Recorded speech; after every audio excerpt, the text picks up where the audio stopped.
With great power comes great responsibility. Compromise where you can. Where you can't, don't. Even if everyone is telling you that something wrong is something right. Even if the whole world is telling you to move. It is your duty to plant yourself like a tree, look them in the eye and say no. You move. Never step onto the battlefield of ideas unprepared. Before you enter the fray, you need a plan. And there's no better place to get one than right here on Tactics with host Caleb Colquitt. The Situation Room goes live now on News Radio 1440.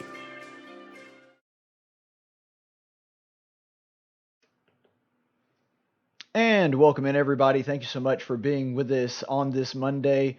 We apologize for all the connection issues. I know that we've had like 6 or 7 attempts at the same episode, ranging from Friday to now, and we're getting on the air really late. I apologize for that. There's really not a whole lot I can do when it comes to technical issues, so hopefully we've resolved it. So whether you're joining us on Facebook, Twitch, Twitter, YouTube, which was part of the issue that we were having, or Periscope, we thank you for being here with us right here on Tactics, where speech is not violence, tolerance isn't love, and disagreement isn't hate. Thank you so much for being with us this afternoon. I am Caleb Colquitt, and we do have quite a bit to get into. I know that some of you may have tried to tune in on Friday and gotten part of this. It was so choppy and broken up, and there were so many parts where I went in and out and had a hard time making points, trying to work around our connection issues, that I'm just going to basically do the entire thing over again. So I know parts of this may sound familiar, but I am trying to rehash something that was mostly lost on Friday, because this is a really important local story here in the state of Alabama. I think that it bears a closer look and a really thorough understanding of what this means. And the story that I'm talking about, of course, is regarding Tommy Tuberville. So Tommy Tuberville, just this past week, has released that, according to some internal polling, and just so you know, even though, yes, it was Tommy Tuberville's people doing the internal polling, it was done by a third party, and it was done to try to get an accurate read. So, yes, it's internal polling, but don't let that throw you or think that it was somehow biased. This is an actual scientific poll, and it is done on likely Republican voters. So, even though, yes, the press release did come from the Tuberville camp, that's no reason to doubt the fact that this is actually a really reputable poll. It was done by a reputable organization known as the Moore Information Group. I assume they have no relation to Roy Moore, who is running against Tommy Tuberville. But yeah, Moore Information Group, which, by the way, I love the fact that there's a pun there, that it's Moore, Moore, exactly the way that Roy Moore spells his name. I love titles with puns in it when they put together a group or a company. I don't know. I guess I'm just quirky, but I think it's really funny that they're called Moore Information Group. But anyway, so they have shown in this poll that they released that Tuberville has gained 10% since June. That's astounding by any political rubric. And now the guy has a pretty comfortable lead. Now, granted, the margin of error was 5, which is, I wouldn't say ridiculously high, but slightly high. But even if the margin of error is taken into account, the absolute minimum amount that Tuberville has gained since June, and remember, this came out just last week, would still be 5%. And that is pretty impressive in a short amount of time to make that level of gain. So what this poll is saying is that Tuberville now stands at 33% out of the Republican field, with Representative Bradley Byrne at 17, former Chief Justice Roy Moore at 15, our Secretary of State John Merrill at 13, and Arnold Mooney at 1%. So it's a really interesting poll. I'm fascinated by the numbers, and I think probably the most astounding thing to me has got to be Chief Justice Roy Moore being in third place. I'm really kind of shocked that he's that far back, because Roy Moore has always been kind of a Teflon candidate, and the last race where he wound up winning the primary and going up against Doug Jones really did emphasize that. And I've talked enough about that, so I'm not going to get into rehashing all of that. But honestly, I'm kind of shocked that John Merrill is as far back as he is. And it really just surprises me, not just because he's the horse that I've decided to back in this thing, or at least for the moment. That could, of course, change. But really more from the standpoint of I thought John Merrill was far more popular than he actually is, I guess. And maybe that was because I run in very political circles. And it really does just go back to name recognition and people that know him, because the people that know John Merrill, I've heard nothing but good things from him. And I'm talking about people that range from sort of moderate old school Republicans to younger people and also staunch conservatives of all ages. And so maybe really the issue there is this is a poll of all likely Republican voters, the people that are well informed and listen to programs like this every day, and also the people that don't. And so maybe it's kind of a if you know him, you love him, but not a whole lot of people know him. And let's be honest, when it comes to the congressional officers, the vast majority of the state, the vast majority of Alabamians really couldn't name anybody other than Governor Ivey. I mean, is that unfortunate? Sure. But let's be honest, that's the way that it is. Most people are not familiar with our constitutional officers, and Secretary of State certainly wouldn't be. I mean, most people know the governor. There's probably a good percentage of people that know our Lieutenant Governor, Will Answorth. But you start getting into Secretary of State and Secretary of Ag and all the other constitutional officers, most of them don't know. And because of that, even though the people that have been paying attention to John Merrill and know who he is and have been following him and follow state politics pretty closely, they all love him. But that's a pretty small percentage of people. And so I think the Merrill camp is probably pretty disappointed by this.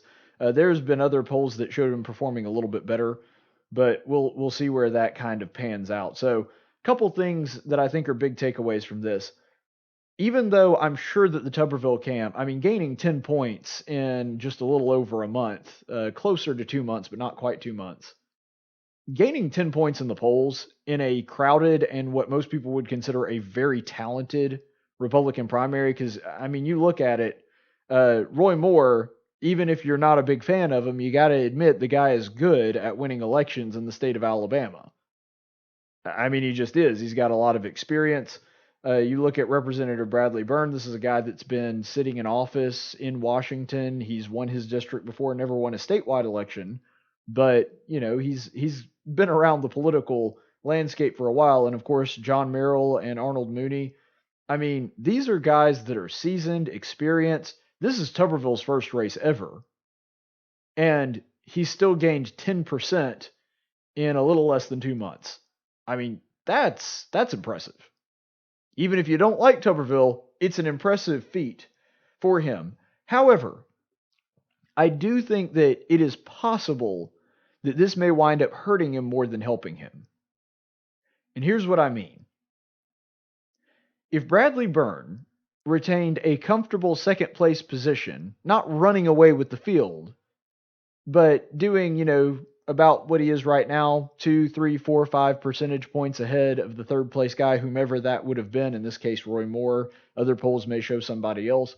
If that happens, then what you are going to have is Secretary Merrill and former Chief Justice Roy Moore, and Mooney as well. You would have had the three of them sort of trying to go after one another and go after Bradley Byrne. Because what they would be gunning for, if Tuberville had a comfortable lead, but not one that's very comfortable like this one, where he's several points ahead of his opponents. I mean, he's about 15 points ahead of the next place guy.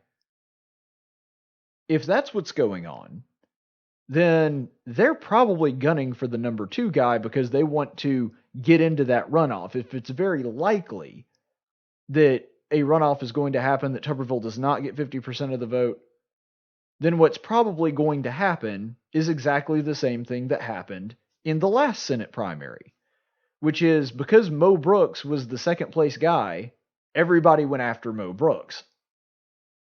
And eventually there was so much irreparable damage done that even though Mo Brooks was by far the best candidate, I mean, it's really not even close. Even though Mo Brooks was by far the best candidate, he wound up losing and not even making it into the runoff. And the issue with being really far ahead is that all of a sudden all the eyes are on you, especially when there's a runoff situation. Because here's what just happened with the release of this polling, I imagine, in the camps of all four of the candidates that are not named Tommy Tuberville. What probably just happened is that they all sat down, and even though previously most of their meetings have been, all right, how do we go after Bradley Byrne? How do we go after John Merrill? How do we go after Chief Justice Moore? And let's be honest, I love you, Arnold Mooney, but probably not a lot of people were worried about you. Your poll numbers don't show a significant enough threat to worry about that. They might have thrown your name out here and there, but you weren't a significant part of the conversation. And I'm not saying that to be cruel. I'm just being honest here. Because I really like you, but let's be honest, you're not much of a threat to the rest of the field right now. Maybe you will be, but not right now. So all of those conversations shifted from, all right, how do we beat person X out for the second place spot and wind up in a runoff, to, if we don't do something, Tommy Tuberville is going to walk away with this without a runoff. If we don't figure out a way to drag Tuberville's momentum down, to slow him down and to keep him from getting above that 50% threshold, we're not going to have to worry about being in second place, because second place will still lose. And so the release of this poll, I think, very much changes the conversation and the goals of each of these campaigns, and should. So the question is, does this and releasing this actually wind up hurting Tuberville? Now, Tuberville's political advisors are smart guys. They wouldn't have released this to the public if they didn't think that either they could weather the storm, or that they thought the benefits outweighed the possible risk. And by the way, there are benefits to coming out and showing that you have a comfortable lead, because it's the same thing that we notice every year in the presidential primaries. Whenever there is a primary that's up for grabs, of course, not this time because Donald Trump is the incumbent. But whenever the primary is up for grabs, what you always see is that when they're all talking about how to attack one another, when they're all talking internally amongst themselves about what their strategy is, what you're always going to see is talk about how do they make it to that next level. And if there is somebody that is already in a very comfortable lead, it behooves them to let people know, oh, I'm in the lead. Because yes, people do have candidates that they like and that they would prefer. But the truth is, polling has shown, and this is just a political science truth, unfortunately, that people like to back a winner. And so if they believe that somebody is probably going to win, they won't say, well, I'm going to vote for him because he's probably going to win. They won't tell you that. But psychologically, it follows suit. When people see that there's a very clear chance that person X is going to win, they'd a lot rather vote for person X just because they think that he's probably going to win and his win is inevitable. I mean, that's just scientific or political scientific fact. And so I guess what was going on in the Tuberville camp is they decided that if we can keep this momentum going and we can use this to bolster our numbers, then we're not going to have to worry about anybody else. They took a calculated risk, and they believe that that risk is going to pay dividends. They believed that any benefit that they would gain from that, a bolstering in the polls, is going to counteract any possible negative effects or possible risk coming down the line. So that's just a little insight into the psychology of what is going on, sort of the inside baseball look at it. Now, here's a fascinating thing. The poll doesn't just look at raw numbers. It actually breaks down into some really interesting demographics, one of which I found absolutely fascinating because you guys know, of course, that I'm a big sports guy, and we're all very excited about football coming this weekend. I know I am. Auburn facing off against Oregon and Alabama playing somebody. I don't know. Don't really care, to be honest. For you Alabama fans, that's great. Have a good time. But I'm really more worried about Auburn. And speaking of that, this poll does show Tommy Tuberville does better with Auburn fans, which I find just fascinating on a number of levels. So 43% of Auburn fans said that they would vote for Tuberville versus 33% of Alabama fans that said they did. So that's a 10-point swing in favorability when it comes to Auburn versus Alabama fans, which is quite significant. Now, again, the margin of error is 5, which is a little high. But even at its bare minimum, it's still a 5% swing, and that is significant. But here's the thing I do want to be critical of this rubric, and I don't want you to get the idea that this is set in stone, that this is going to be a major obstacle for Tuberville going forward. And here's why. It's probably not exclusively because of their fandom. Because yes, I'm not saying that it's not a factor. I think that there probably are at least some Bama fans that would not vote for Tuberville because he is the guy that had 6 wins against Alabama in a row. Are you going to occasionally have the Bama fan that says, well, I'm not voting for him, he's a former Auburn guy? Yeah, probably. But I don't think it's going to be significant enough to change the election. Maybe I'm wrong. But I think that what this is a better indication of is that the fan base of the two colleges are very different in a lot of ways. And I'm going to give some evidence to back this up that's actually inside this poll. First of all, when you're looking at Auburn fans, more of them are college educated. Don't misunderstand me. I'm not taking a swing at the Alabama fan base. But Alabama is the default of the state. In other words, most people that pull for Auburn have a reason to pull for Auburn. And that reason is typically that they went there. Not all the time, but there's a much higher percentage of the Auburn base, which is smaller than the Alabama base. I mean, there's a lot more Alabama fans than Auburn fans. There's a much higher percentage of that fan base that actually did go to Auburn University or maybe a subsidiary like AUM right here in Montgomery. And so because of that, you have a higher rate of college-educated people in the Auburn fan base, and that does make a significant difference in voting. There's a reason that college-educated is a significant voting block, and people study them separately from non-college-educated. It makes a difference in the selections that you make when it comes to voting. Another thing that is also true is wealth.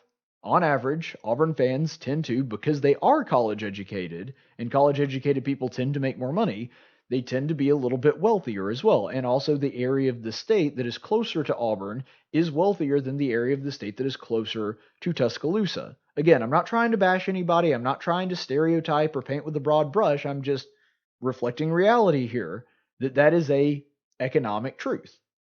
And so Auburn, on average, has a slightly higher income than people that are fans of Alabama. Normally, of course. Not always. And finally, race probably plays a factor in it as well. Because when you look at the Auburn fan base versus the Alabama fan base, there is a higher percentage of white people in the Auburn fan base than the Alabama fan base. Again, not saying this to disparage anybody, not trying to paint with a broad brush. I'm just saying that is the truth. And that is going to affect it because race is another significant factor that people look at in politics and sort of divide people up into a voter base. I wish we didn't. I wish that it was pretty common across racial lines. But that's the simple fact. That does affect how you vote. And so there are several X factors that could be causing the Auburn numbers and the Alabama numbers to be very different that aren't necessarily, well, I'm not going to vote for him because he's the football coach of the other place. So that differentiation, that disparity isn't necessarily just because they happen to like Alabama football. That's the only point that I'm trying to make here. So along those lines and sort of on that line of thinking, to sort of prove my point there, the polls, if it was just Auburn fan base, if it was just, well, Auburn people like Tuberville more because he's an Auburn guy and Alabama people don't like him because he's an Auburn guy, if that were the only thing that was different, then the polls between Auburn and Alabama fans should have been different for Tuberville, exactly the same for everybody else. But it wasn't. In fact, they were very different. Second place for Alabama fans was Judge Moore at 17%. Second place for Auburn fans was 18%, with him in second place. And remember, in the general poll, John Merrill came in fourth, which shows that the other factors that I just talked about, college education, wealth and income level, and race, played a significant role in determining who these people wanted to vote for or didn't want to vote for. Because there were other areas of difference other than Tommy Tuberville being a football coach, other than just the polls were different underneath where Tuberville stacked up against the rest of them. And here's another thing that has nothing to do with football that I also found fascinating. Tuberville in this state won all but 2 districts. One was Bradley Byrne's district, and that should come as a surprise to nobody. People in Byrne's district really like Bradley Byrne. He's already run several elections there. He knows everybody there. There's a lot higher level of name recognition in that district when it comes to him, and so he won that district, and that should be a surprise to no one. It's kind of like getting a Valentine from your mom. I mean, like, you're glad to get it, and it's a good thing. It's a good feeling, and it's certainly better than not getting it, but you're kind of expected to. It was sort of like when Marco Rubio realized there's no chance of me becoming president. That was when his own home state of Florida went for Trump instead of him.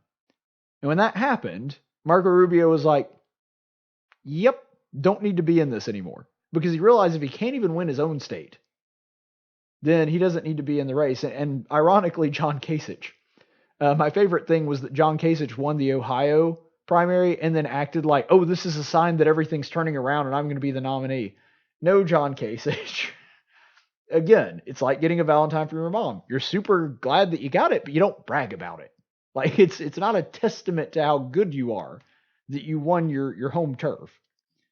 But anyway, so that's not really a huge surprise. What is surprising is that Judge Moore just barely squeaked out and won District 2, which is my home district. And I have no idea why. I mean, whoa. Hello? Sorry, I'm having some technical issues here. Okay, there we go. Sorry, I don't know, something disconnected in my headphones. But when it comes to Judge Moore winning District 2, I'm really not sure why. Granted, he kind of has some home turf advantage. He's been in Montgomery for a pretty long time. He's not originally from here. But he does know a lot of people in the Montgomery area, which District 2 is butted right up against. But that's the only thing I can kind of parse together to figure out why he did so much better in District 2 than the other districts. Not sure. If anybody has any ideas, please contact me at Tactics Radio on Twitter or email me at tacticsradio@gmail.com. But I'm kind of at a loss for this one, and I'd be interesting to hear what y'all have to say. But one last thing that we'll go over real quick. Moore had 97% name recognition, but 56% viewed him unfavorably. That's what this poll showed. So in other words, Roy Moore has almost universal name recognition, but a little over half of them view him unfavorably. Which means he's got to get at least 6% or more, actually more than 6%, to turn over whether or not they like him or not to even have a chance of squeaking this primary out. And that is going to be a tall order. Because normally, the best thing that you can do, the thing that will make you most optimistic, is having decent name recognition, but then having a lot of people that are undecided. Because, I mean, obviously you'd rather have positive. But if you got a lot of people that are undecided, that means you have an opportunity to go out and change their mind about you. Roy Moore's already got a 56% unfavorability rating, and that is going to be a tall mountain to climb. So I don't think that he's going to be able to overcome that. By contrast, Tuberville had 87% name recognition, so not quite as good, but pretty good. Pretty close to universal. And 54% viewed him as favorably. So Tuberville's got a lot of room to grow. It is absolutely his to lose at this point, in my opinion. Now, maybe he still loses. We've got a lot of time between the primaries. They're not until June of next year. That's an eternity in the realm of politics. So, yeah, a lot could change. Somebody else could move ahead of him. To be honest, based on what I've seen so far, I hope that they do. Out of all of these candidates, Tuberville would be fourth place if I were picking these power rankings. Only ahead of Judge Moore. But, honestly, you got to hand it to him based on these rankings. Shouting out Cheeto Jesus saves every 10 seconds and bowing down at the altar of Trump seems to be working pretty well for him. I mean, granted, he's a one-trick pony and it's the only thing that he can do, but I guess in this state, which is the most pro-Trump state in the country, evidently that's enough to get your poll numbers working. And yeah, I've been critical of him for it. I think it's dumb, but apparently it is working in his favor. So that's where we kind of stand right now. And speaking of things going on in this state, we got to talk about Doug Jones here for a second. One of the most fascinating parts of this story, honestly, it's really not unpredictable at all. You guys remember John Rogers? Kooky old John Rogers that pretty much everybody on both sides, the Republicans and the Democrats, just kind of disregard him at this point because he's a staple, but he's also sort of a Joe Biden. Honestly, Joe Biden's being a little too generous, but he's sort of a Joe Biden figure, that he's a gaffe machine, that he's known for constantly saying weird, kooky things to the point that people have just kind of written it off, that when he says something dumb, there's like, it's just John Rogers. You'll remember, if you're trying to figure out who he is right now, if you're scratching your head, that he is the guy that made national headlines several months ago during the abortion ban debate where we were talking about whether or not this should pass or not. That Representative John Rogers went viral and went all over the internet, all over the national news when he said, well, you gotta come babies, you kill them now, you kill them later. You gotta kill them in the womb, kill them in the electric chair. I mean, this bonehead that has no respect for human life whatsoever. He was the one, you'll remember, that said that, and once he got into the national spotlight and it became this big thing, Doug Jones responded to him and came down on him pretty harshly. Not because he disagreed with what he said, mind you. The guy is still named Abortion Jones for a reason. Basically, he just said that you're hurting the movement and you're making it harder for us to support abortion. You're accidentally telling the truth, is what Jones was actually meaning by that. That you're accidentally telling the truth, that we actually don't care about these children and disregard any value that they may have, that you're making it harder for us to make the case for abortion. And John Rogers did not take this criticism well, and then vowed retribution, that he will be running against Doug Jones in the Democrat primary and that he's going to unseat the senator. Well, as is common to John Rogers' character, he was full of crap. Because he announced this week, or actually last week, this senile old goober proved himself to be exactly what everybody has basically determined in the state of Alabama that he really is, which is a windbag that just blows a lot of hot air, and he's not going to back it up with anything. John Rogers has announced, no, he's not going to run, and he's not going to try to primary Doug Jones, which everybody really kind of already knew, honestly. There's not a whole lot else to this story. But speaking of Jones, Jones has decided, for reasons I do not understand, to be honest, that it is a good idea for him to jump in the middle of this big Israel kerfuffle. So I'm going to try to give you as brief a summary as I can, just for context, to help understand where all the moving parts are on this, so you can better understand Doug Jones' commentary on it. So Rashida Tlaib and Ilhan Omar were essentially banned from Israel. And the reason, well, I say that, banned from Israel isn't 100% accurate. They were banned from taking this specific trip. It's not as though they've been banned for life and can never return.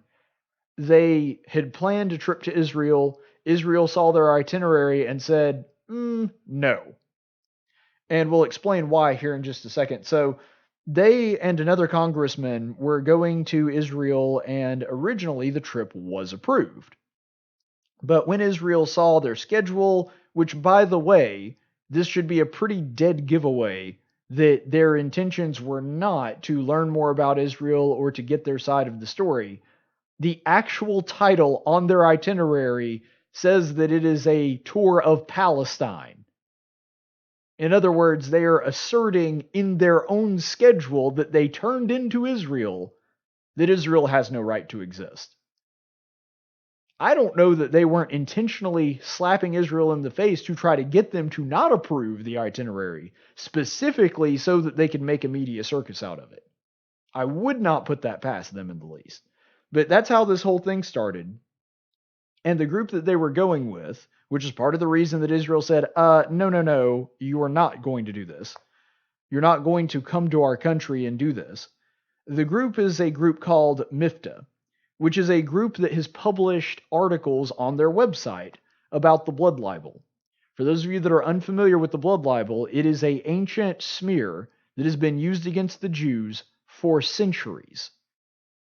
I mean, this goes back to even the Shakespearean time, probably before, where people would try to slander Jews by saying that they drink the blood of Christians during the Passover as a part of their ritual, which is absurd on a number of levels because, first of all, if you know anything about the Old Testament, a Jew would never do that because that would taint them. It is against Jewish law to drink any blood, much less human blood. That would make them unclean. But besides that, just know that that's the smear that they were using against it to try to turn Christians against Jews. So a wildly anti-Semitic group, just a little sampling of some of their work. Their website also published an American neo-Nazi treatise called, quote, "Who Rules America? The Alien Grip on Our News and Entertainment Media Must Be Broken." So essentially, a listing of conspiracy theories and how Jews are secretly running the country because they control the media. Which, again, I'm not going to debunk it right now. It's absurd on a number of levels. That's really beyond the scope of what we're going to talk about, but I'll probably do a video on that at some point in the future. They also recently praised a terrorist that killed 38 Israeli civilians in 1978. By the way, 13 of those civilians were children.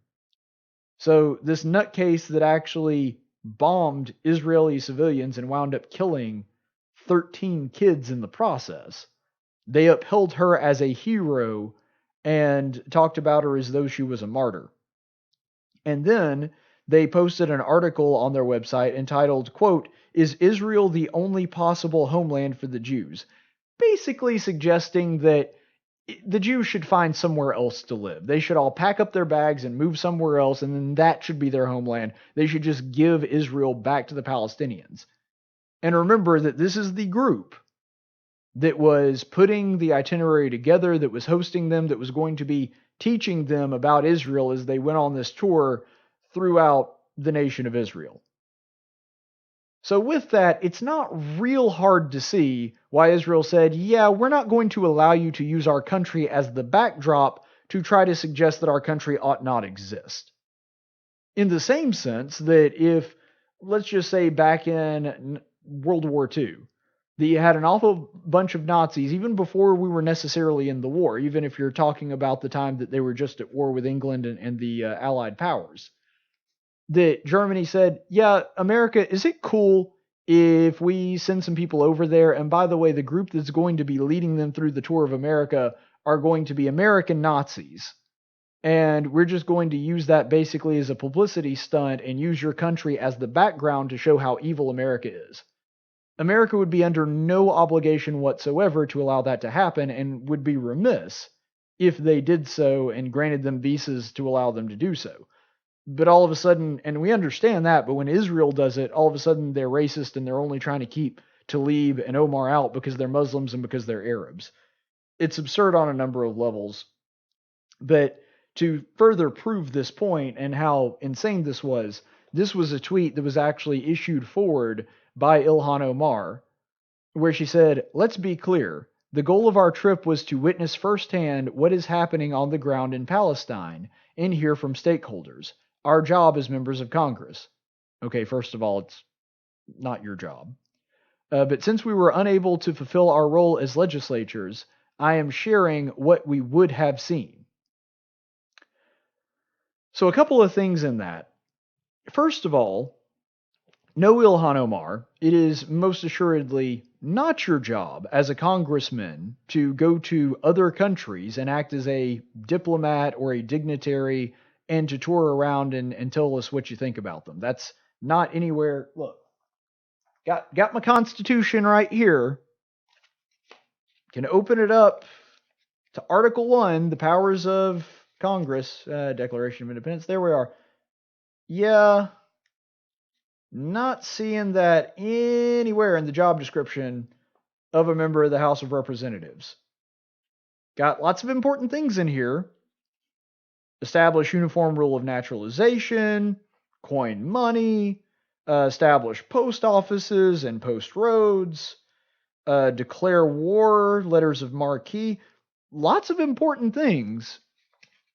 None of it what you're talking about. If you actually read the Constitution, you know, the document that's actually supposed to govern how you behave yourself as a member of the House of Representatives, you might know that, but we know that you didn't.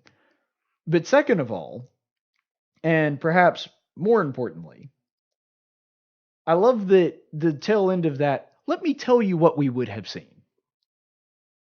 To me, that's the most important part of that tweet. And why? Because she had her mind made up way before.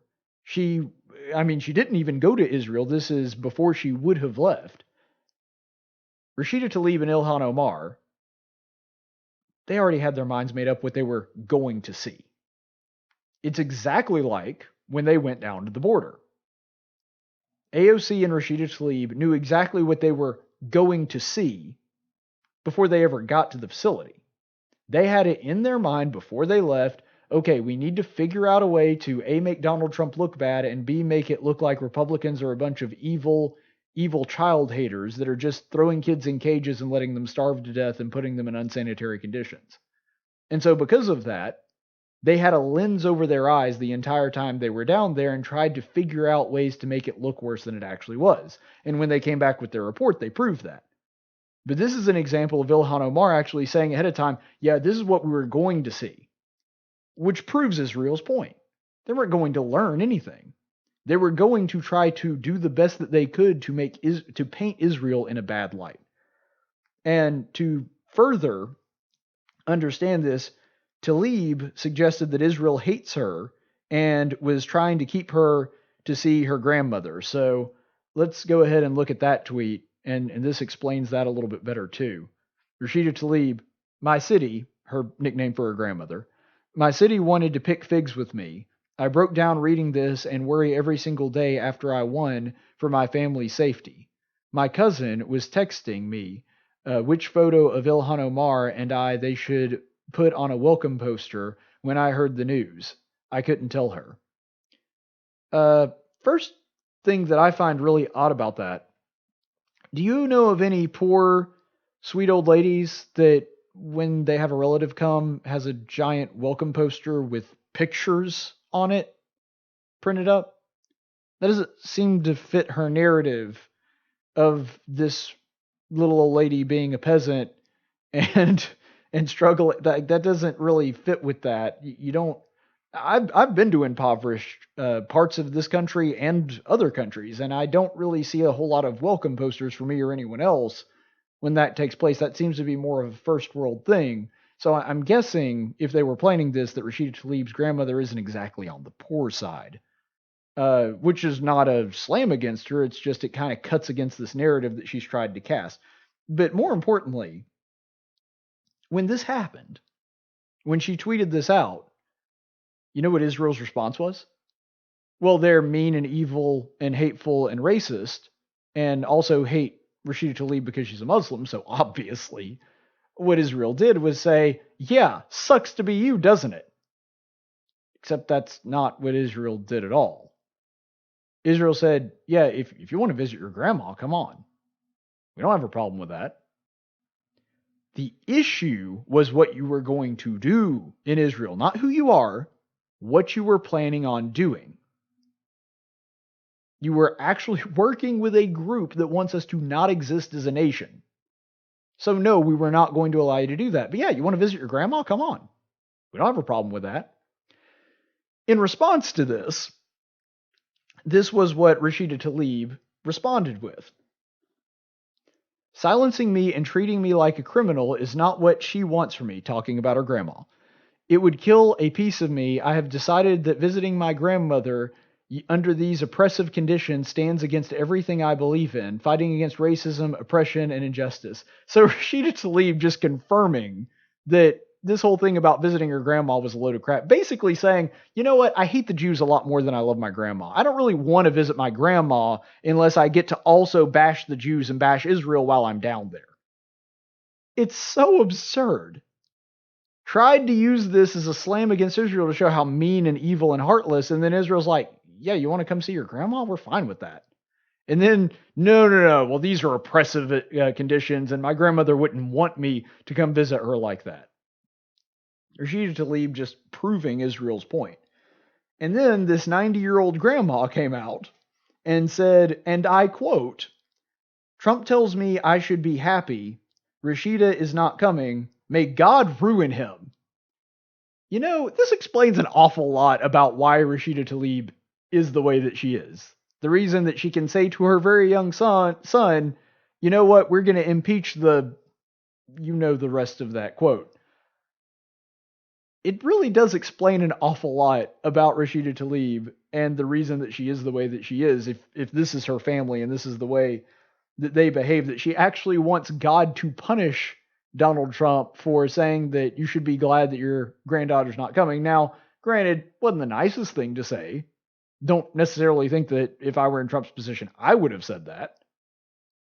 But, wanting God to cast wrath down upon somebody because of a dumb tweet that they put out, if God did that, there would be no people alive, myself included. But anyway, so of course, Doug Jones thinks, oh, I want to get in on this action. Why? I don't know. I guess Doug Jones has recommitted himself to becoming the most unpopular man in the state of Alabama, but here comes Doug Jones rushing on in to make some commentary on it. So this is a quote from Jones the other day. I'm concerned the relationship with Israel is beginning to see some cracks for political reasons. What I'm seeing is that the relationship with Israel is now being used as a political weapon to try to divide people for political gain. It's happening here and it's happening in Israel. Our alliance is too important to allow that to happen. Okay, this initial statement, I really don't see anything I disagree with in that. I don't. Just looking at it on its surface, if you strip away some of the context, if you were just looking at this this particular quote in a vacuum, I don't see anything incorrect or wrong about that. Now, I think that the way that Doug Jones is about to use it, and we'll go on to the rest of this quote in a second, that changes it, and when you throw it into this context and what he's talking about, you understand why he's completely wrong. But on its surface, I don't disagree.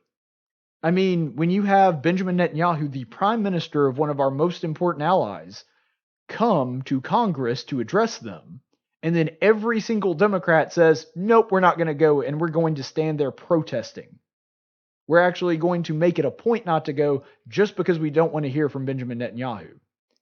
Or when President Obama is literally just a couple miles from the guy and still refuses to meet with him. I mean, just could not be bothered to stop by and have a conversation with him or even a photo op. When Democrats in this country have a seething disdain for Benjamin Netanyahu and President Obama actually actively works to get the guy unelected. And Democrats don't really seem to care about election meddling when it's President Obama doing it in another country. But anyway, yeah, I do think that what Jones is saying about the relationship with Israel being a wedge issue, that it's driving people apart, I think that he's not wrong in that, and that our alliance to Israel has been used as a political weapon. I don't disagree with that at all. When Ilhan Omar suggests that the Jews have dual loyalty to Israel, that's a pretty obvious call to try to divide people using the issue of Israel. You've got Rashida Tlaib and Ilhan Omar doing this on seemingly a daily basis. Of course, that's an exaggeration, but they do it pretty regularly. They've only been in office for, a few months now, And it seems like at least once a month we have some boneheaded thing that they say about Israel that's specifically designed to divide people. I mean, Omar saying things like they have dual loyalty, and the reason that people do support Israel is because it's all about the Benjamins, and the Jews are controlling them and hypnotizing them into being their allies. Yeah, when people in Congress say that, I do think that that is using Israel as a wedge issue to drive Americans apart. Doug Jones is not wrong on that. And by the way, this is not necessarily something that is exclusive to the Democrats. I've been using only Democrat examples so far, but this is definitely not something that is exclusive to the Democrats. Here is a tweet from President Trump earlier last week. Thank you to Wayne Allen Root for the very nice words. President Trump is the greatest president for Jews and for Israel in the history of the world. Not just America, he is the best president for Israel in the history of the world, and the Jewish people in Israel love him. He's like the king of Israel, okay? They love him, and he is like the second coming of God. But American Jews don't know him or like him. They don't even know what they're doing or saying anymore. It makes no sense. But that's okay. If he keeps doing what he's doing, he's good for the Jews. And so he cuts himself off there in mid-sentence. But okay, so I have to address the elephant in the room here before I go into the political side of this. First of all, as somebody who studied the Bible a lot, I get that Trump's not a theologian. I think that it's safe to say that. But I thought just about everybody, just through osmosis, just being around religious people, even if you've never cracked open a Bible in your life, understood that the Jews don't have a second coming. Like they don't treat Trump like he's the second coming because they don't have a second coming of Christ. They didn't really like Christ. That's kind of why they crucified him. They didn't believe in the first coming of Christ, so they're certainly not waiting on Christ to come back, considering that they were the ones that crucified him. And I'm not holding that against modern Jews. I understand that was 2,000 years ago. But what I'm saying is, like, Trump seems woefully confused on how the Jewish faith works. And referring to himself as King of the Jews, not a smart thing to do when you start equating yourself to God himself. That's a dumb thing for anybody to do in any context. Making some comparisons between you and Christ and trying to find some relatability, maybe? But literally putting himself in the role of God to a Jew, that's pretty stupid. In fact, in religious terms, I don't think there's anything more stupid that you can do. That's about as blasphemous as it gets. So, pretty dumb. And Trump just, I don't think that he's actually anti-Semitic. I think he's just a bonehead and doesn't know a whole lot about this stuff. But this clip kind of illustrates that as well. This is President Trump from the other day. I can't believe we're even having this conversation. Where has the Democratic Party gone? Where have they gone where they're defending these two people over the state of Israel? And I think any Jewish people that vote for a Democrat, I think it shows either a total lack of knowledge or great disloyalty. Yeah. Where Trump starts out, his premise is not necessarily wrong. Honestly, it doesn't make an awful lot of sense for Jews to vote for Democrats for a number of reasons, if you're talking about a religious Jew. Now, keep in mind, 70 to 80% of people that are genetically Jewish, because remember, Judaism is both a religion and also a race, which is not something that's real common in the world. It's not something we're familiar with. If what Trump is saying is that Jews should not support Democrats because of their religion, then he's not entirely wrong, for the same reason that it makes no sense for a Catholic to vote for Democrats just because that's the party of abortion. And for the same reason that Democrats seem to embrace overt secularism, godlessness, abortion, things of that nature, then honestly, in a lot of ways, it doesn't make a ton of sense for a Jew to support a Democrat. But the reason that that's not smart is because Trump does not clarify that. And when you end that statement with, and by the way, the Jews that do support a Democrat are showing an extreme disloyalty, he is cloaking it in the language of tribalism, which is incredibly dumb.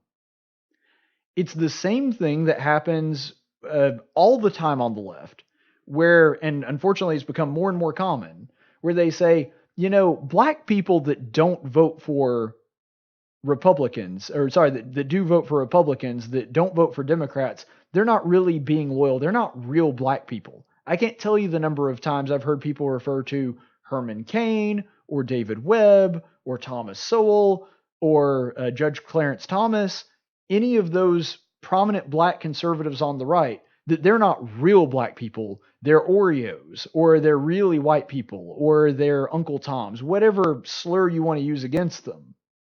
That they try to integrate blackness into some kind of neat little political package, and if you don't vote for these people, then you're being disloyal to your tribe. They do the same thing with women. They do the same thing with other minorities. And this is Donald Trump doing exactly the same thing in the opposite direction, saying that, well, it doesn't make a whole lot of sense for Jews to do this, and you know what? They're just being disloyal to their race or their religion, whatever, if they don't do this. It's like Trump was walking through a minefield, and instead of trying to avoid the mines, was specifically trying to jump on every mine he could find, and it blew up in his face. To cloak it, I understand, honestly, why the media went crazy over this.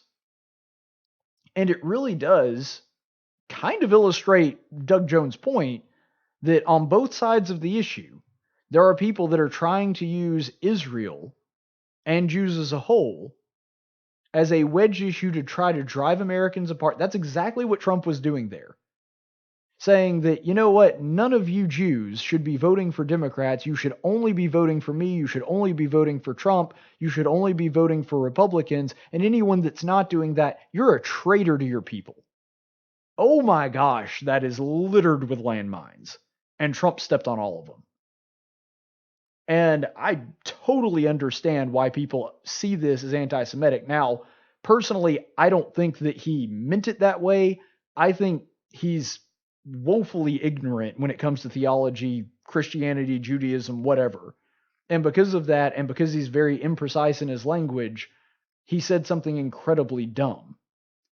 But, when Trump does something dumb, it's not okay to let him off the hook just because you happen to politically agree with him.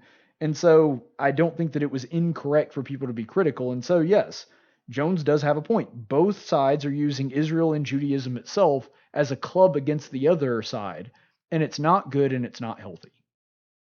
So just on that part of Jones' commentary, I don't necessarily agree if there were no context with it, if it were looked solely on the content, the denotation, as it were, of that statement. Here's where Jones goes off. Quote, certain members of Congress, I don't agree with a lot of their views on Israel. Okay, thanks. But having said they're entitled to their views, when members are Congress, that must be a typo of some kind. When members are Congress are denied the right to go visit other members, you have to go and defend those people. No, Doug Jones, you don't. And also, this is unfortunately a common thing with Democrats. They don't seem to understand what a right actually is. You have a right to a lot of things. You have God-given rights to freedom of speech, freedom of religion. And by the way, if Israel were trying to silence someone, in other words, they were doing something actively to try to keep American politicians from speaking their mind, even if I disagree with the politician, I would join Doug Jones in denouncing it. That is not what's happening. Rashida Tlaib and Ilhan Omar are perfectly free to spew as much hate and vitriol against the Jewish people and the Israelis as they want. In fact, I'm glad that they do. Not because I'm glad that that's what they actually believe, but if they believe that, I'm glad that we have a system in free speech that allows them to say it because it lets people know where they really stand. It lets us know who the bad guys actually are. And that's why I'm such an advocate for free speech. It differentiates between good and evil and gives us a clear view of what that is. But what's going on here is Israel saying you're not going to use our country as a backdrop, as a aid in helping you to destroy our country. And that is perfectly reasonable. And as an American citizen, you do not have a right to go to any other country. You have rights in this country. You have rights as a citizen of the United States of America. It is not another country's obligation to protect those rights. In a few weeks, I'm leaving to Ukraine again. I have to ask permission to their government to allow me in. That's why we have visas. That's why we have passports. And I understand I'm a guest in that country and I don't have a right to their country. Now, they have no reason to tell me no, but they can. That is 100% up to them. And if they say no, I'm upset about it. I may petition them to reconsider, but I don't have the right to say, no, you don't have a right to keep me out. They do. They have a country. They have borders. It is their prerogative to say who comes in and who doesn't. And in America, we used to believe the same about sovereign nations. Apparently we don't. We say, the southern border is just kind of wide open. Whoever wants to come across can come across. But if you're dealing with a sovereign nation, they do have a right to say who gets in and who doesn't. And Doug Jones is completely wrong on this.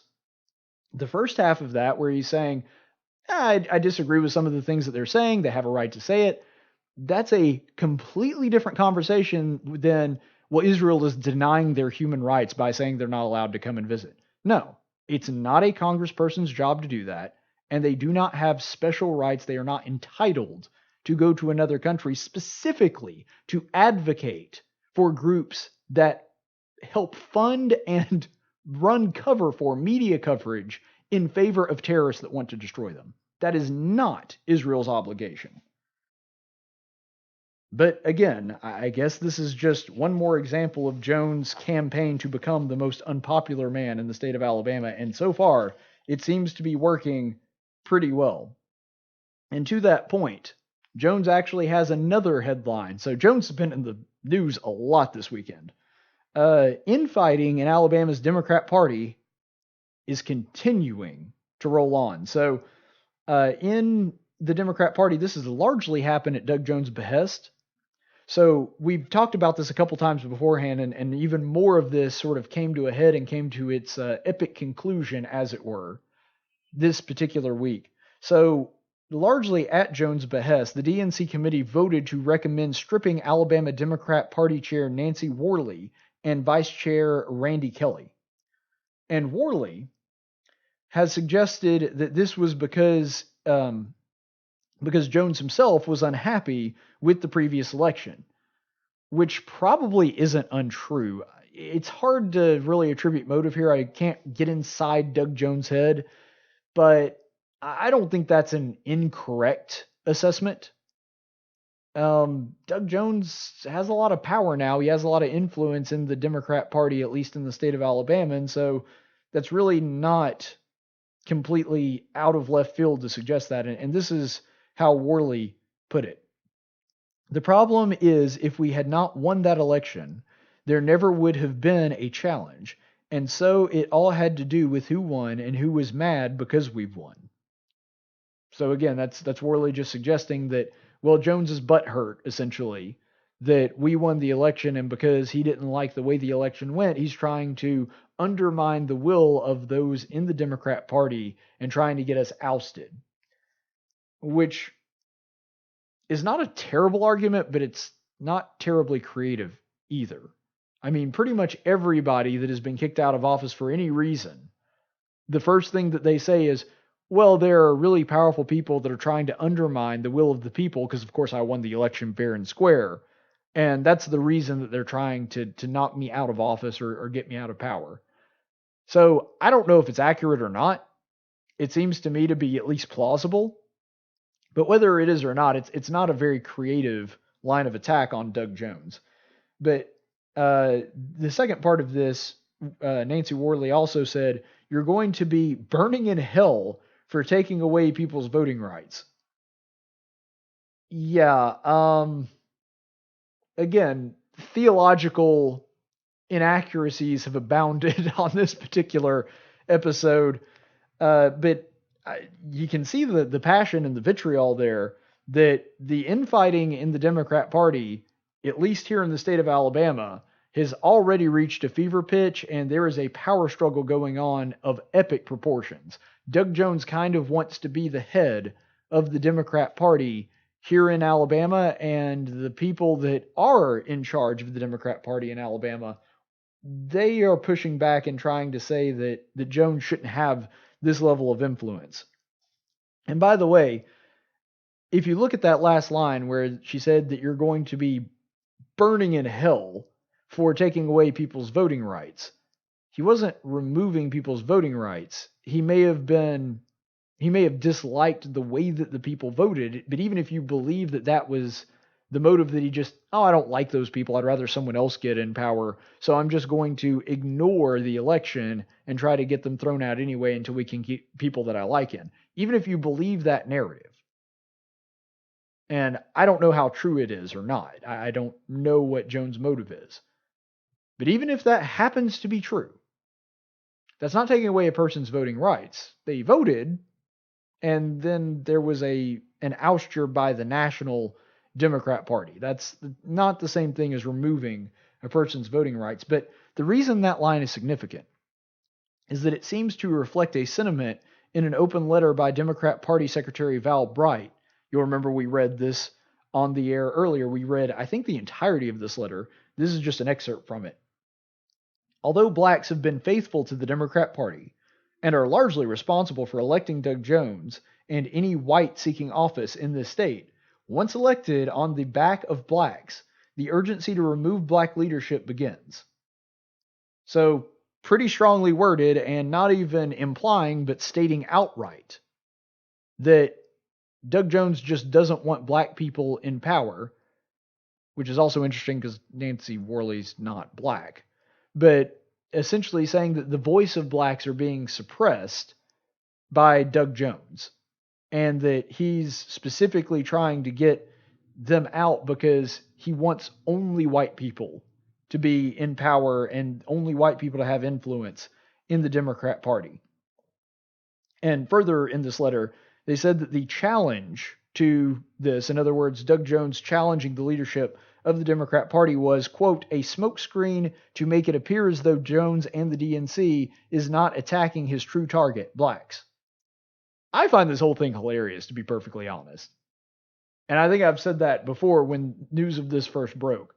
The fact that the Democrats have so long abandoned reason and logic and the ability to argue and make a case that they have stripped away their ability to make reasonable arguments and replaced it with name calling. That's the only thing they really know how to do, the vast majority of them.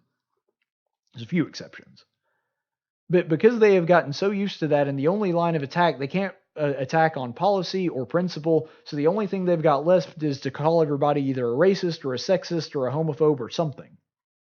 It's the only thing they really understand how to do.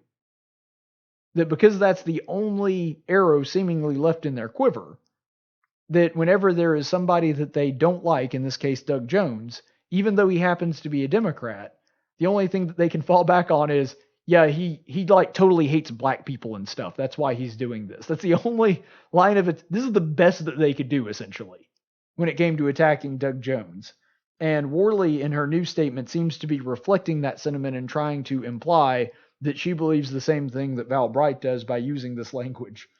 It's actually pretty funny because it's a mirror of what happened earlier this year with Nancy Pelosi and Alexandria Ocasio-Cortez. That Nancy Pelosi throws some shade AOC's way, and AOC's only response is, well, yeah, it's because Nancy Pelosi totally doesn't like women of color and like stuff. That's the only thing she could come up with. Which, 9 times out of 10, I would say even higher than that, when a Democrat calls someone a racist, it's not based on anything.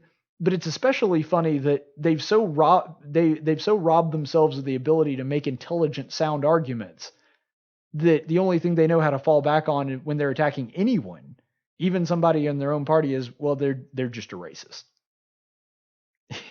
It really is kind of sad. Now, is Doug Jones a garbage senator? Yeah. Does he very often advocate for policies that I disagree with? Yeah. Am I critical of him on the show? All the time. Very rare that I say anything good about Doug Jones, because there's very little good to say about Doug Jones. I mean, the guy spends most of his career voting right along there with Chuck Schumer and just says screw it to the Alabama people that want him to vote a different way. Doesn't listen to him, doesn't pay attention to his constituents, just, you know what, when Chuck Schumer tells me to do something, I do it. So yeah, all of those things are true. Still don't think he's a racist. I have no reason to believe that Doug Jones is a racist. Now, I find the attack pretty funny, because now it's finally Democrats getting a taste of their own medicine, just baseless claims of racism being thrown out just because the person can't come up with a logical reason to defeat your argument. But when it comes to this, Doug Jones, he's not a racist. This is the guy who got famous and got put on the map for prosecuting the church bombers that killed 4 little girls in Birmingham. That's literally how his career got started. His political career sort of took off. That's his claim to fame. Doug Jones is a lot of things, and I don't like the guy very much. But he's not a racist. That's absurd. And if you did want to make the case, and this is what's so funny, is that a lot of these arguments that the Democrats are making, I mean, it's a bad argument to suggest that Doug Jones is a racist. But if you wanted to try to prove, like if I were somehow tasked with the chore, they said, we want you to prove that Doug Jones is a racist. There is a logical way to get there. I don't think that it's true. But if they wanted me to make that argument, I can make the argument better than the Democrats that are trying to make it right now. If you wanted to prove that Doug Jones is a racist, the best way to do it would be to say, well, he does advocate for a policy that kills 800 black children a day. His nickname is Abortion Jones. And he has often and very vocally advocated for an organization in Planned Parenthood that was literally founded by Margaret Sanger, who was an advocate for black genocide, and said that it was the purpose of Planned Parenthood to ensure that undesirables and human weeds, like black people, and also said stuff like this at the Klan, and was allies with the Klan, that was the purpose of Planned Parenthood. And Doug Jones has advocated for these people, has talked about how important it is to preserve this institution of abortion. And if Roe v. Wade had been overturned and abortion were made illegal, then black people, who currently constitute roughly 13% of the population, so many black children have been aborted that if abortion had been illegal this whole time and they had lived, black people would currently make up roughly a quarter of America's population. It is abortion that is keeping them from being a larger part of this. So the accusation that Doug Jones is trying to silence black voices, if you wanted to make the case that he was actually doing that, the most effective logical way to get to that conclusion is say, well, yeah, he's in favor of abortion. But Democrats, of course, aren't going to do that because they are also in favor of abortion. It really is a testament to their own inability to make logical arguments. That the path is there. They don't want to do it because it's politically unfeasible for them. But it is a testament to their inability to make those arguments that I, a conservative, can make a better argument for that than they can. The infighting and the race baiting, frankly, I just find it horribly amusing on several levels, because maybe, I don't think they'll be very self-reflective on this, but maybe some people on the left are going to see this and think, you know, maybe it's not a good idea to shout racism every 15 minutes and pretend the only reason anyone could ever disagree with me is because he doesn't like the color of my skin, or the color of the skin of other people that I happen to like on my political side. I don't think it's going to happen, But it'd be nice if at least some people on the left saw that and said, yeah, maybe we ought to reconsider calling every single person that disagrees with us a racist for no reason. We're going to take a quick break and we'll be back in just a moment. And now for a reading from the Social Justice Warrior Bible with Pastor Gregory Post. Welcome in. I'm Gregory Post, head pastor at the Eternal Living Word Trans-Denominational Community Church and Coffee House in Novato, California. And now it's time once again for another reading of the SJW Bible. Today's story is going to be about how Naaman was cured of his leprosy in 2 Kings chapter 5, verses 8 through 14. And it says, "It happened when Elisha, the man and or woman of God, depending on how he identified at the time, heard that the king of Israel had torn his clothes, and he sent word to the king, saying, 'Why have you torn your clothes? Now let him come to me, and he shall know that there is a prophet in Israel.' So Naaman came with his horse and his chariots, which were sustainably raised and emitted no greenhouse gases, and stood at the doorway of the house of Elisha. Elisha sent a messenger to him, saying, 'Go and wash in the Jordan 7 times, and your flesh will be restored to you, and you will be clean.' Not that I'm implying that you were dirty just because you were a leper. That would be leper shaming. But Naaman was furious and went away, saying, 'Behold, I thought, he will surely come out to me and stand and call on the name of the Lord his God, and wave his hand all over the place and cure the leper. Are not Abana and Paphra and the rivers of Damascus better than all the waters of Israel? Could I not wash in them and be clean?' So he turned and went away in rage. Then his servants came near and spoke to him, saying, 'Wow, that Elisha guy is such a xenophobic jerk.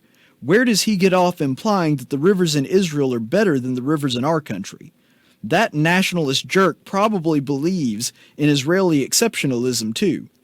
So then God spoke to Naaman directly and said, 'Naaman, I am so sorry for being intolerant and not accommodating enough.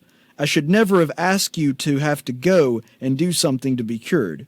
You believe in me, and since purification comes from faith only, I'll just go ahead and heal you right here and now.' And from that hour forward, his flesh was cured, and they all went out to try some local craft beer." Wow, so inspirational. Thank you for listening to this reading of the SJW Bible. And remember, the only truth that matters is your truth.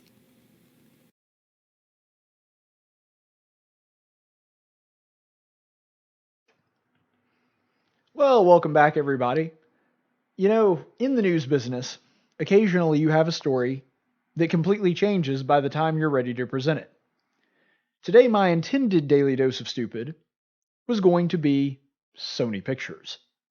And the reason for that, if you are a Marvel fan like I am, a pretty avid one, is that apparently Marvel had offered Sony a new deal when it came to Spider-Man. Not the Green New Deal, we'll talk about that tomorrow. But they offered Sony a new deal when it came to the Spider-Man franchise. So the way that they had reached an agreement originally is that Sony would put up no money towards the Spider-Man movies, but they would get 5% of the profit. So basically, Sony, just to be able to use your character in our movies, in the Marvel Universe, and also in the standalone Spider-Man movies, Far From Home and Homecoming, just for the privilege of allowing us to use Spider-Man, you get 5% and do absolutely nothing. So what they tried to do is reorganize that, because I don't know exactly why Sony found that not acceptable, or maybe Marvel did. I'm really not sure. But Disney/Marvel Studios, because they're owned by Disney now, they offered a 50-50. So basically, you pay for half of the Spider-Man movies, but you also get half of the profits. And for whatever reason, talks broke down. I'm not going to get into all of it, but I think what was going on is that Sony felt like it could, and I'm not going to over speculate on this, but it seems to me that Sony had felt like they had had a little bit of success on their own, because Venom, even though it wasn't that great, they felt pretty good about it, and it actually did make a pretty good bit of money. And then Into the Spider-Verse, which was handled by them alone, Marvel Studios was not involved. That Into the Spider-Verse did pretty well. And so because of that, they were feeling kind of big for their britches. And I guess that gave them a lot of confidence that they could handle the Spider-Man stories on their own. But it's kind of like when a Pac-10 or a Big Ten school beats an opponent that's kind of decent, like not necessarily top 10, but a ranked opponent maybe. And then immediately after that, they chant, "We want Bama," and everybody else is just standing there looking at them like, no, you don't. I mean, like, it's great that you beat, I don't know, Michigan State or somebody, but it ain't the same as playing Bama. Most of the people that do play Bama don't want to play Bama. And so it was kind of like that they just got a little too big for their britches, and that was the reason that they were doing this. Or kind of like Apple firing Steve Jobs once Steve Jobs fixed the company, and they're like, yeah, you know what, we don't really need Steve Jobs. And then they went into like, I don't know, a 15-year hiatus where Windows was kicking their butt and everything, and they're like, maybe we should bring Steve Jobs back. Maybe that was a bad call. I think that Apple made the right decision in that. But anyway, I think that that's what was going on, and I even went over some of the numbers here. Let's see. Do I have the box office numbers here? Wait, that's my Trump tweet. I had some of the box office numbers here. I don't know why they're popping up. Oh well. Anyway, so essentially what it boiled down to, just to give you an idea, I don't know why my graphics aren't cooperating with me. All of the big Spider-Man movies, if you adjust for inflation and sort of calculate that based on today's dollars, you know what the top grossing ones are? The 3 Sam Raimi movies, the ones with Tobey Maguire. Even as bad as Spider-Man 3 was, and it was, although I will say that people remember it worse than it actually is. It's bad, don't get me wrong, but it's not as bad as some people say it is. That out of all of the Spider-Man movies, those 3 are still at the top. And you know which ones are at the bottom? Venom and Spider-Verse.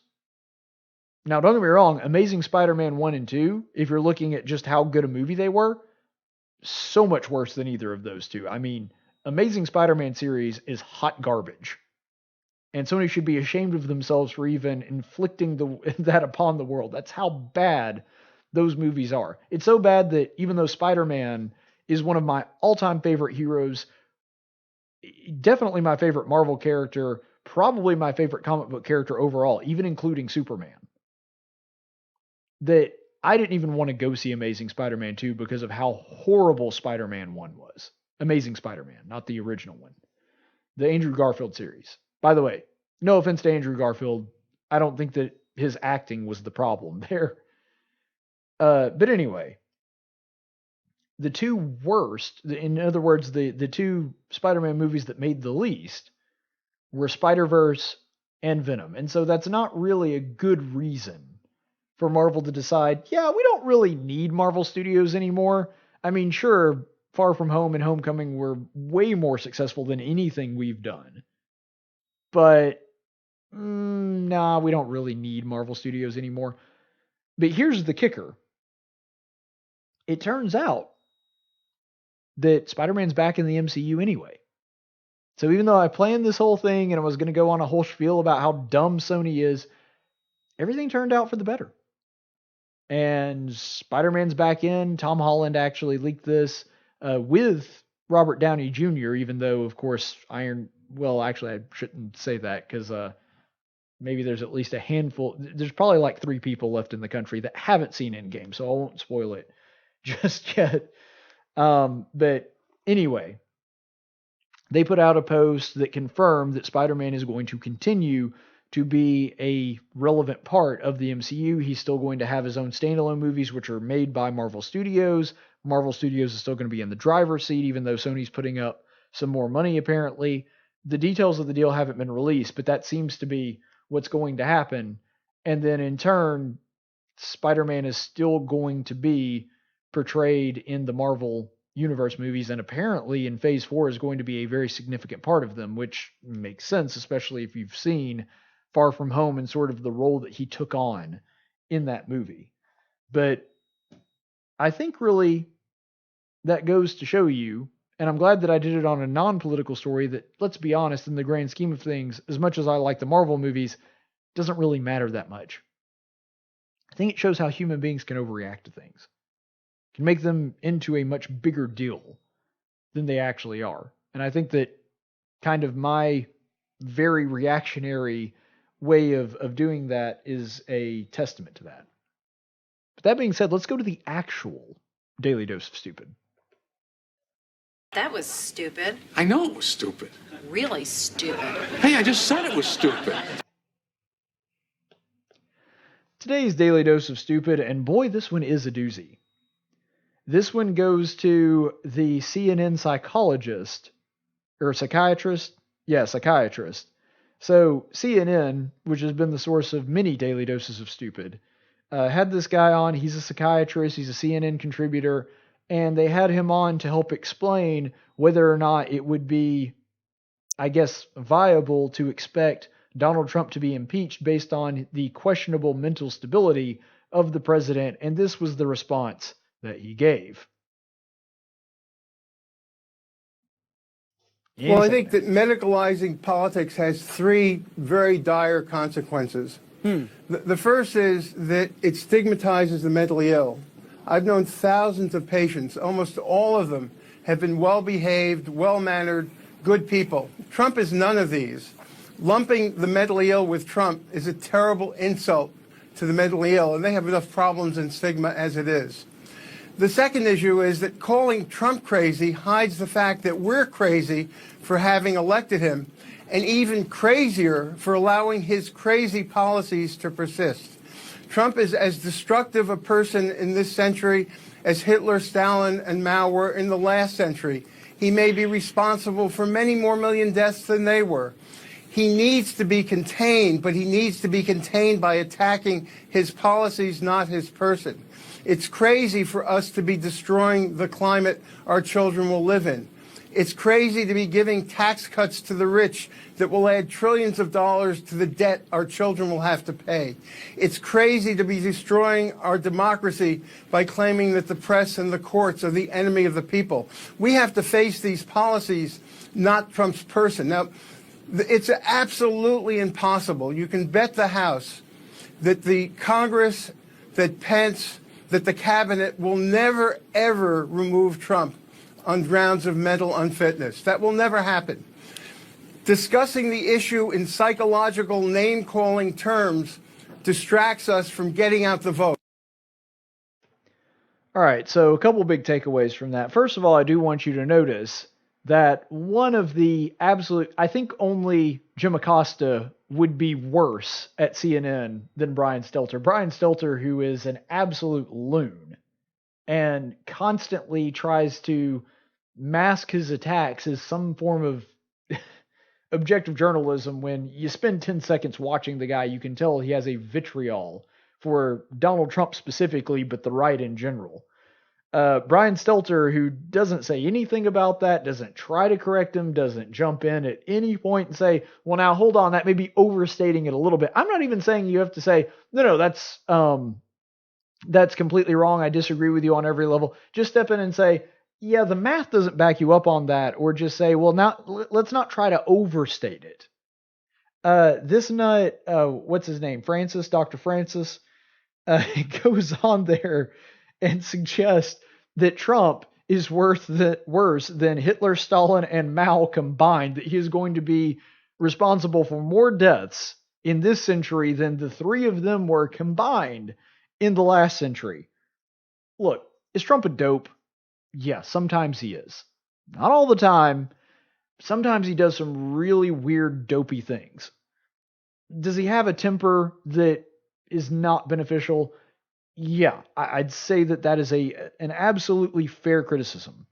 Are there times where he's not real knowledgeable about the issues, that he sort of tries to get a general direction, but if you ask him the details, he's not exactly a policy wonk? Yeah, that too, a fair comparison, a fair criticism of the president.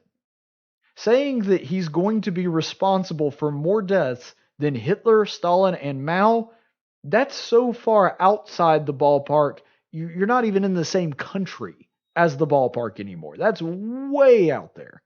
And to prove this point, let's look at the body count.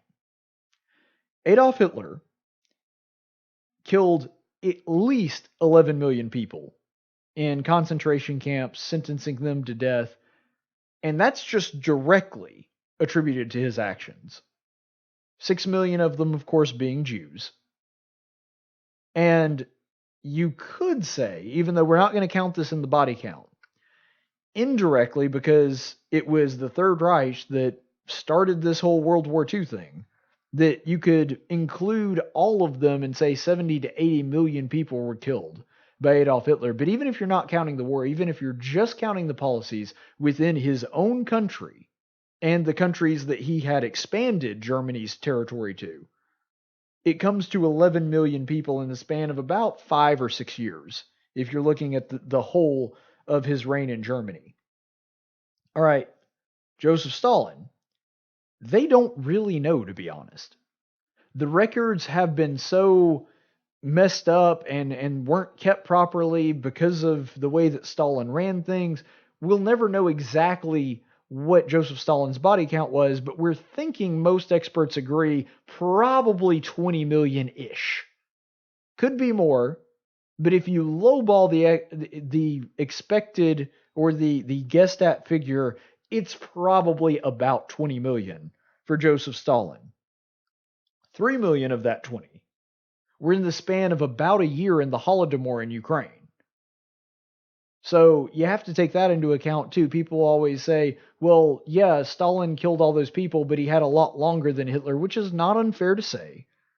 But let's remember that Stalin also killed a very large group of people in a even shorter amount of time than Hitler did. So Stalin's body count is roughly 20 million. Chairman Mao Zedong, his is by far the worst.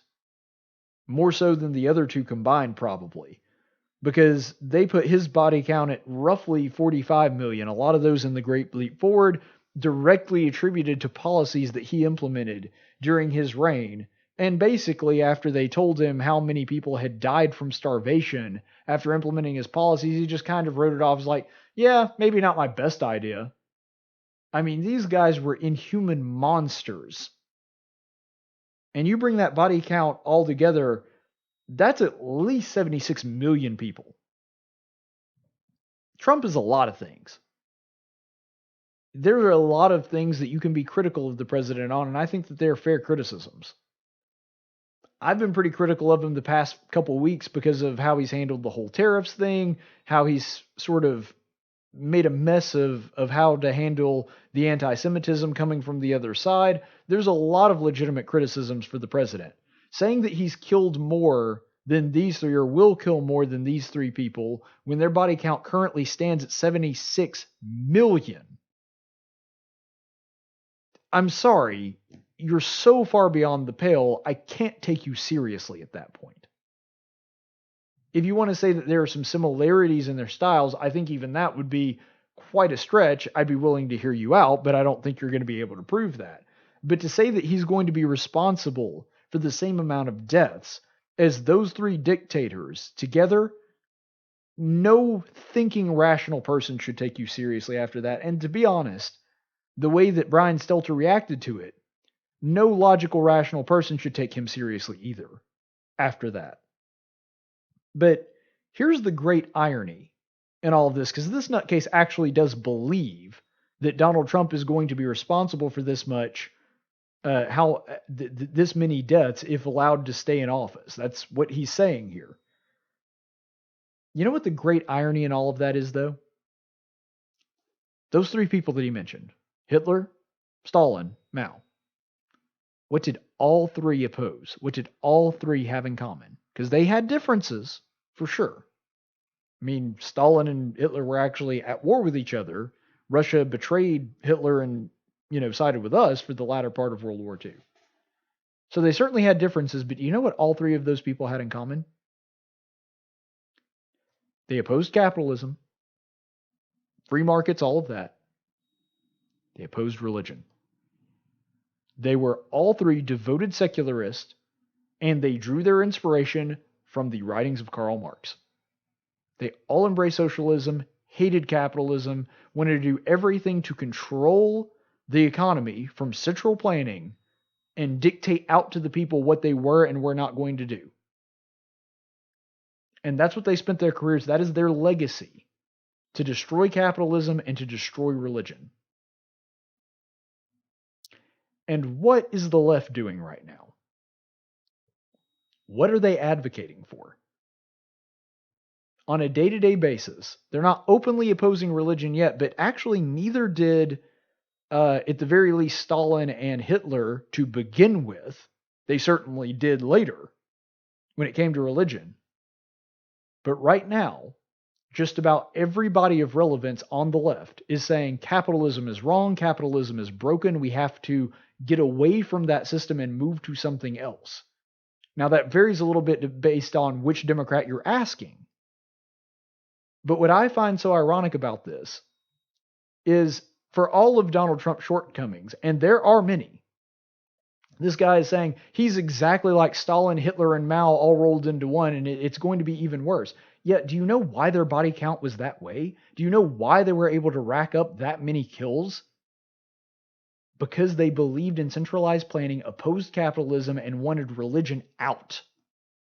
And that's exactly what the Democrats are advocating for right now. If anybody is looking through history and seeing their ideology of Hitler and Mao and Stalin, yeah, there are differences. Hitler's a National Socialist. Stalin is a global socialist. Mao kind of mixed both of those camps to a degree. He wanted global socialism. He just wanted China to be in charge of it. But the point is, all three of those guys, that's the consistency that binds them together. They had no scruples about killing those people because they didn't believe in religion or accountability to a god. And the way that they were able to do it is to destroy capitalism and to destroy free markets and the ability of people to make their own choices, which is exactly what the left is advocating for now. So if you're scared of one side or the other becoming like Mao or Hitler or Stalin, you got to be a lot more worried about the left than the right, at least based on what they're saying right now.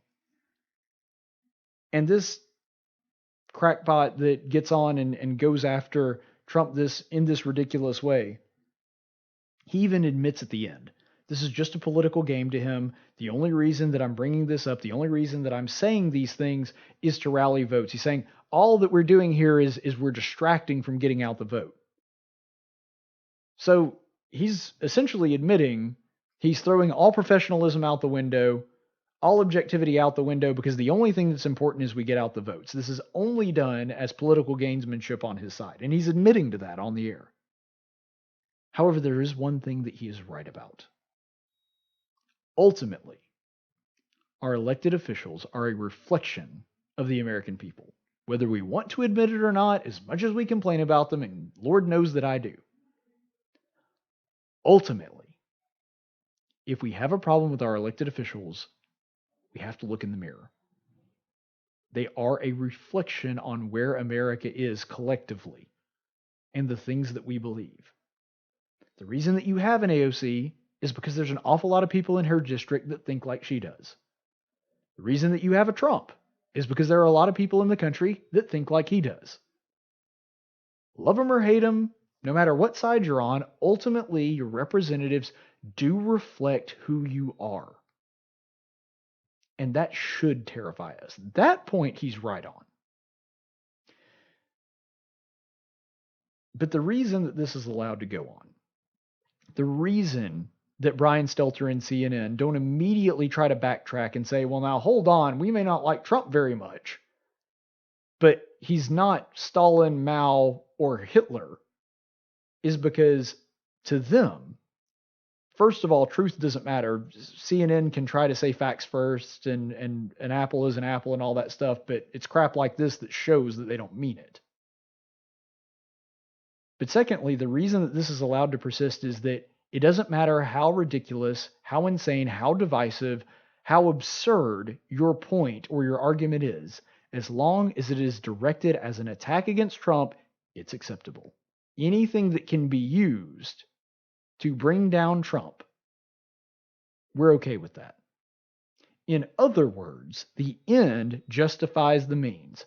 And who's the guy that's famous for advocating for the ends justifies the means? Oh yeah, Adolf Hitler, the first guy that you brought up with that 11 million person body count. Once again, CNN proving itself to be completely ignorant of history. If you have to look at one and decide which one sounds a lot more like Hitler, I'm not saying that CNN is Hitler, but I'm saying if you had to make a comparison and say which one is closer, you'd have to go with CNN and the left. And this segment unfortunately proves that. Let's go to the chaplain's report.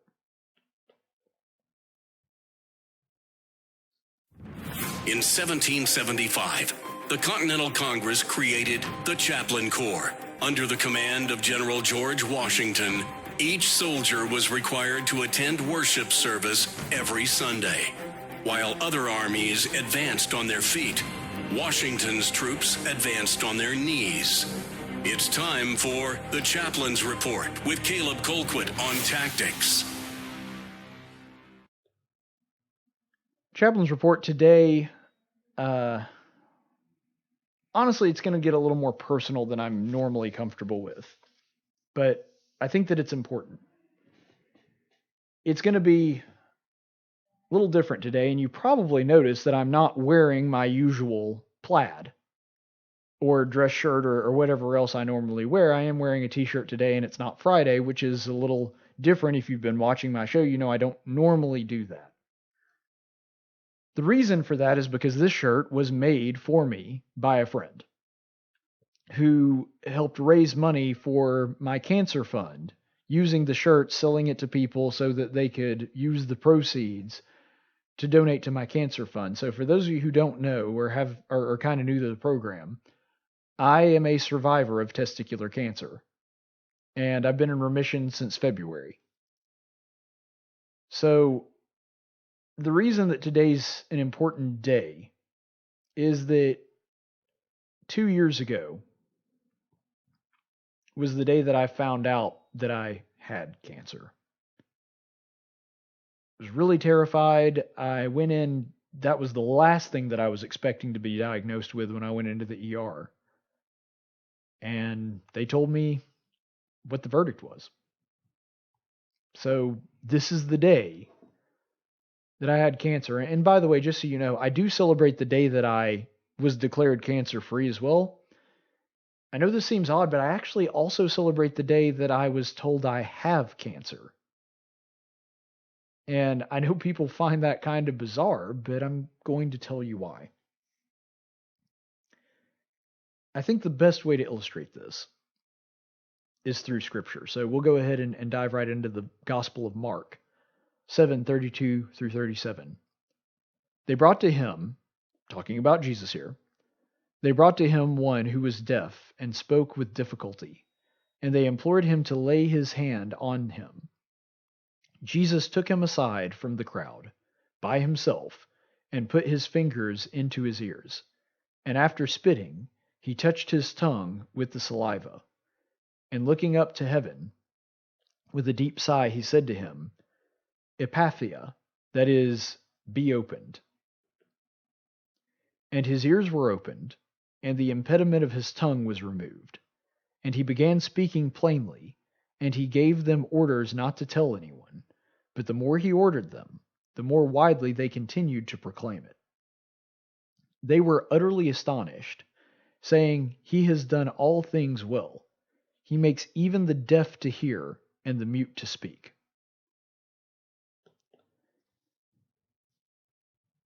In this story, you have Jesus Christ healing a man that has been unable to hear, and it seems as though it's connected to his hearing, but he hasn't been able to speak either for a while. And when he's healed, Jesus tells him not to tell anyone. This is because this is early in Christ's ministry. He wants to teach people about the gospel, but he doesn't want people to catch on that he's the Christ. And specifically, healing the blind and the deaf are signs in the Old Testament of the Messiah. And that's part of the reason that Jesus didn't want word to spread for him too quickly, because he knew that his time had not yet come. And so we see this earlier in the Gospels, that earlier in the Gospels when he would teach or when he would heal somebody, if it was something that was connected to the prophecies of the Messiah, he'd say, yeah, keep it down for right now. And what I find fascinating is that these guys, specifically this deaf man that was healed, he was telling him and the other people that he healed, don't tell anyone yet. I'll heal you, but just don't spread it around just yet, what I've done. And the first thing that they do, the more he protested them telling other people about what he had done for them, the more that they wanted to tell somebody, and the louder that they proclaimed it. Now, granted, you get an order directly from Jesus. Obviously, the correct course of action is to follow. We see examples of this back, for example, with King Saul, that God said, I would rather you be obedient than offer sacrifice to me. And so obedience is the correct course of action. These guys did disobey a direct order from Jesus, and that was not okay. However, you gotta love their enthusiasm. You've got to admire their passion. This is a guy who hasn't been able to speak probably 4 years. It doesn't say how long he was deaf or how long he had this difficulty. But think about this. He didn't have the ability to speak.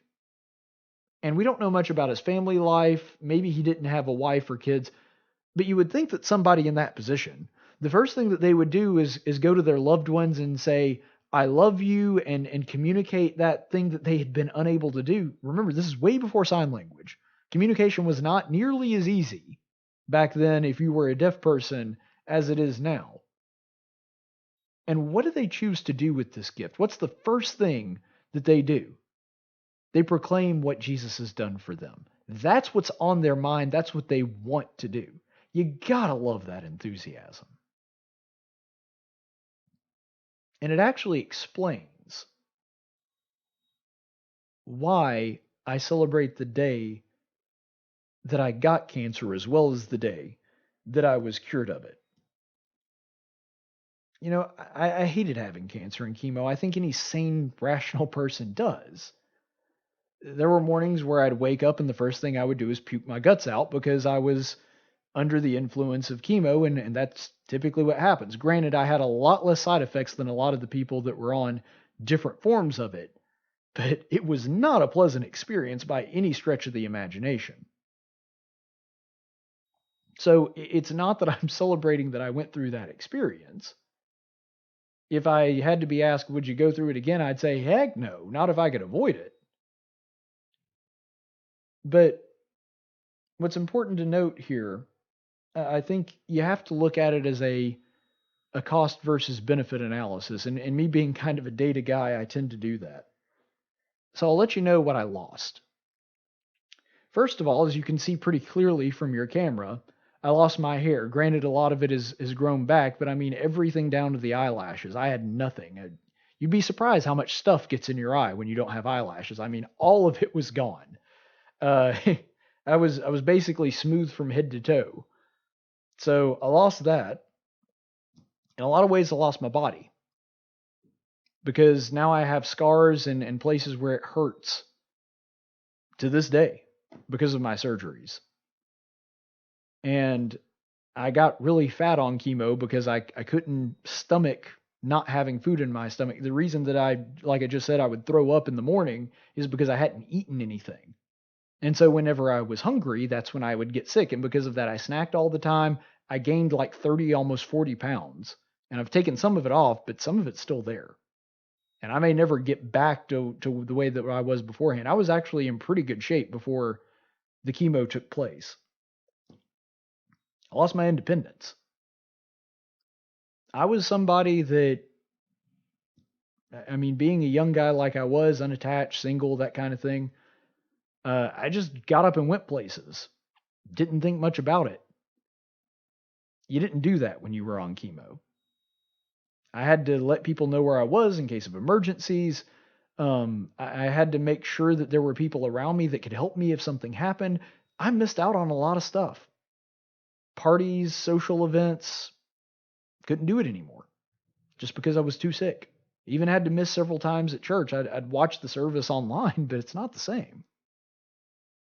And I needed an awful lot of help to get around. Sometimes I had to have people drive me around just because I couldn't do it. So I lost that. I lost my energy.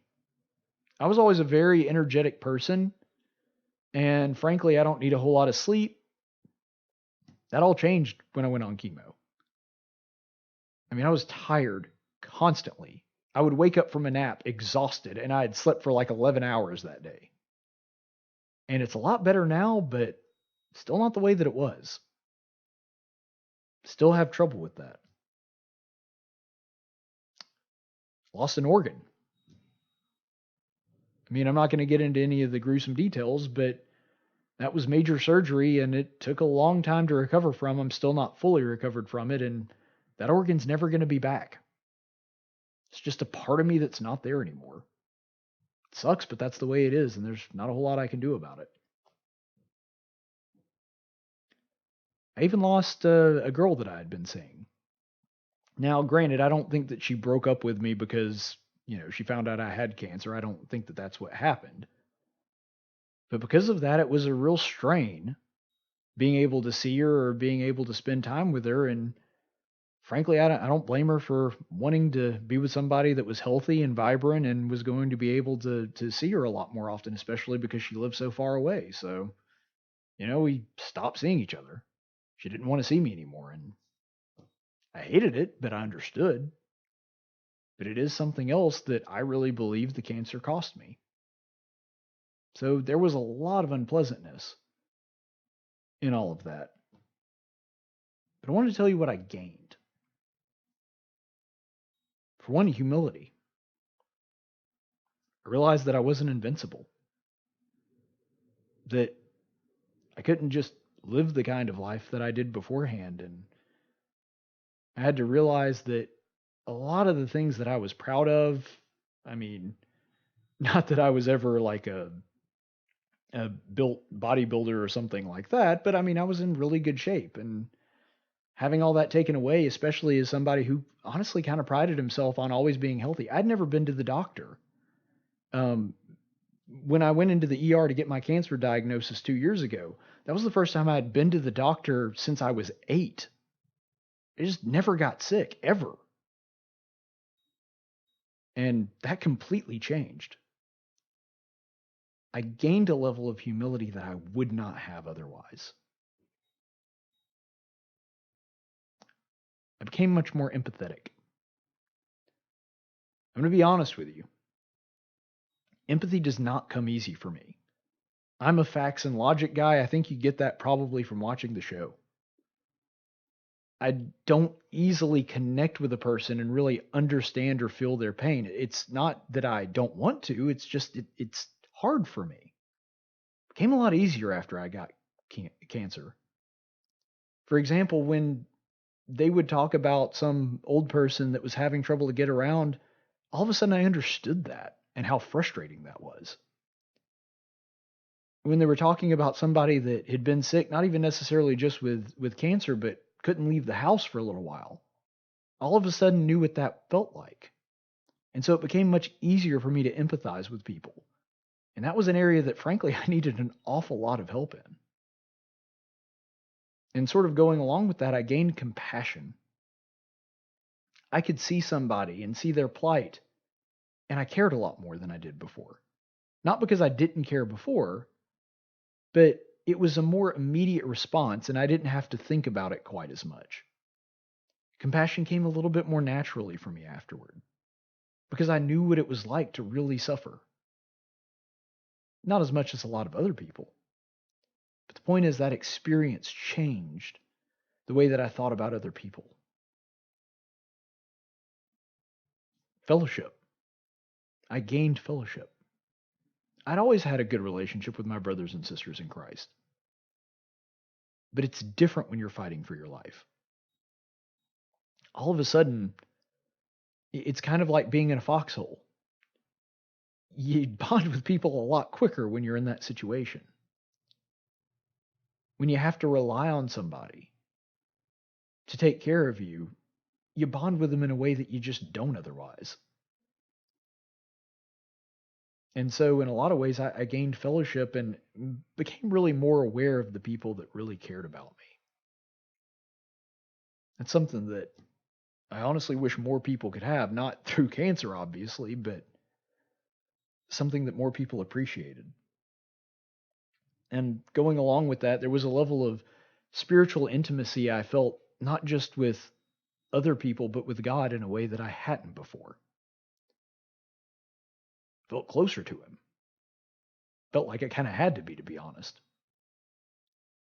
And yeah, I can academically know a lot of things about the scripture, and I do. I study it pretty frequently, much more than the average person. But it's different about reading about Job or Joseph or people that suffered in the scripture and getting a little taste of it yourself. You understand it on the academic level, but that broadens your understanding of scripture when you go through something similar that they did. And finally, I gained reliance. I had to rely on God in a way I never had before. Now, obviously, academically, I understood every breath that I inhaled was a result of God doing something for me. Every beat of my heart is a blessing that comes directly from Him creating it and creating me. But you become far more aware of things like that when you realize that all that could stop at any moment. It changes your perspective. And you start relying on God in a way that you never had to before. You start becoming much more aware of the fact that you are a lot more dependent on Him to keep your body going, to keep your spirit going. You realize how instrumental He is in your life. And I also had to learn to rely on other people too. Part of relying on God was relying on the people He put in your life to help you out with that. Whether it was my dad or my other family members that helped me out getting back and forth from the chemo treatments, or like I said earlier, the people at church that would give me a ride or come by and visit me. When you're plugged up to a machine like that and they're injecting poison into you and you need something to eat, you can't exactly just walk out of the facility and figure out what to do. You have to have people that care about you surrounding you so that they can help you out with things like that. People that were willing to make sacrifices of themselves.